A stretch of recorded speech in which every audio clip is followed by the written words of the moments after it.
Et oui, des papes, oui mais pas des crépis. Mes très chères sœurs, mes très chers frères, bonne année. Je vous souhaite santé, prospérité, bonheur, c'est-à-dire ni gastro, ni clodo, ni petit dans le dos.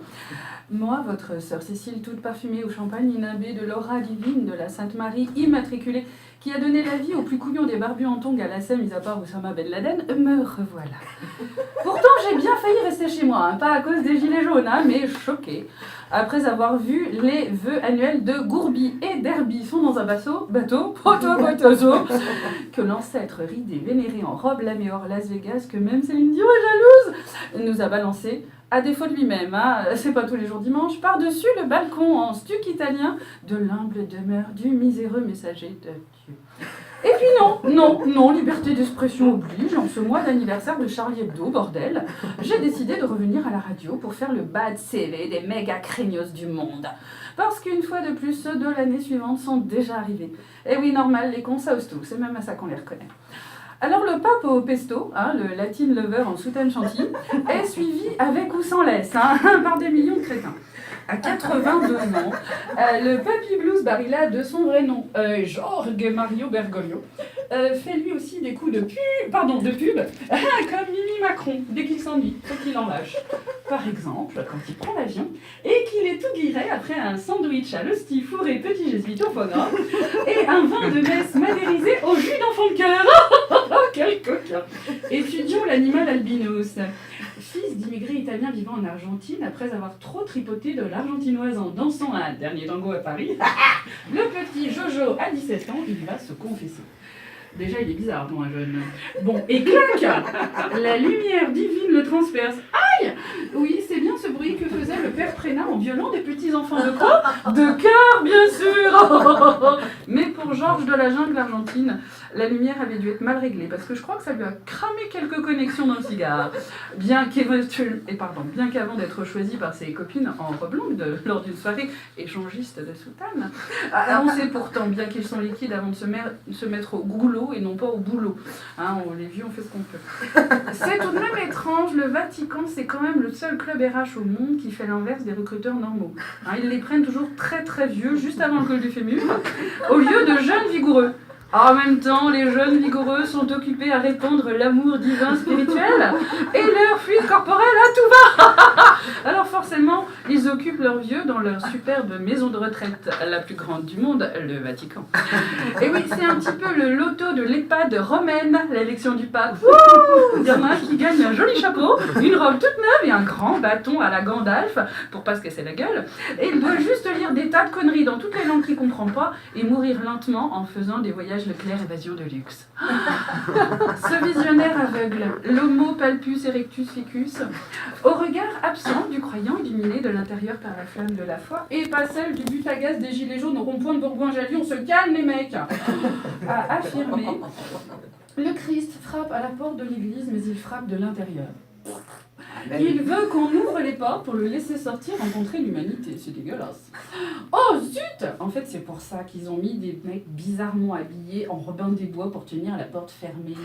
En fait, c'est parce qu'il était dedans. Les frères Bogdanov ont raison. La plus grosse escroquerie du siècle. Hein. C'est pas le retour de Messi, c'est qu'ils l'ont séquestré et congelé avec Michael Jackson pour le mettre sur Mars dans 100 ans. Oh, ils nous disent pas tout. En tout cas, à l'instar du petit Kevin qui était le chouchou du père Bigus Dicus pendant les coloscoutes, il aime beaucoup causer dans le micro, Puppy Boy, et il dit des grosses conneries. Nous devons trouver un nouvel équilibre, sinon l'Église risque de perdre la fraîcheur et le parfum de l'Évangile. Oh, Tung! Côté fraîcheur, c'est sûr que Mister Barbarin et ses copains, ils ont tout pris. Hein. Côté parfum de l'Évangile, moi je trouve que ça sent plutôt celui des cellules de Fleury-Mérogis où les relations sexuelles, c'est bien connu, sont également consentées. Qui suis-je pour juger les homosexuels, disait-il donc. Ils sont nos frères. Le problème, c'est qu'ils font du lobbying. Du lobbying, c'est-à-dire être homo, c'est une franchise. Eh oui, on fait des soirées Tupperware, un homo acheté, de ramener à la maison. C'est formidable. Qu'il est con celui-là. Attention, il a osé dire, et là on y va, il s'agit de la survie de la famille. Père, mère, enfant, le dessein du démon responsable du péché en ce monde.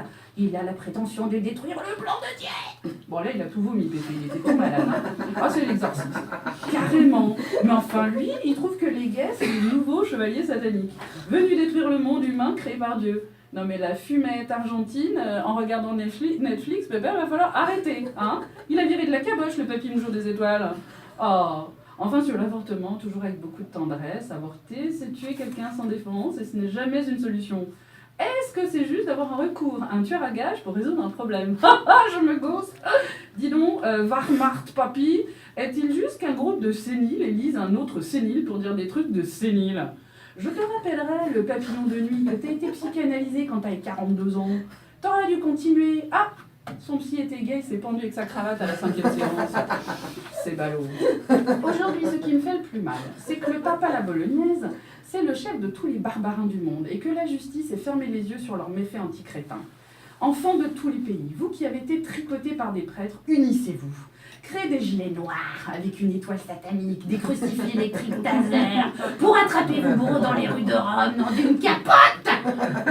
En fait, j'ai compris. Il est complètement schizophrène, le mec. En blouse blanche décorée, rideau de théâtre. Père sourire et mystère qui leur tape le soir. Il prend une fiole de bénite et vodka. Il se transforme, il tend le steam et il dit tueur à gage. Il lève des pieds de jeunes détenus sidéens, mais il affirme que les dessins de Charlie Hebdo sont une provocation. En conclusion, après avoir mis une fois de plus au jour un nouveau cas de bêtise dangereuse, avérée et reconnue, votre sœur Cécile continue de penser qu'elle suivra toujours les conseils de sa maman et que jamais, jamais, elle ne suivra un vieux décrépit, ni en robe blanche, ni en robe rouge, ni en robe noire, mais toujours son cœur et ses préceptes. Alors je vous en transmets l'essence. Non, pas du 95 sans plomb, les copains gilets jaunes, ça calme.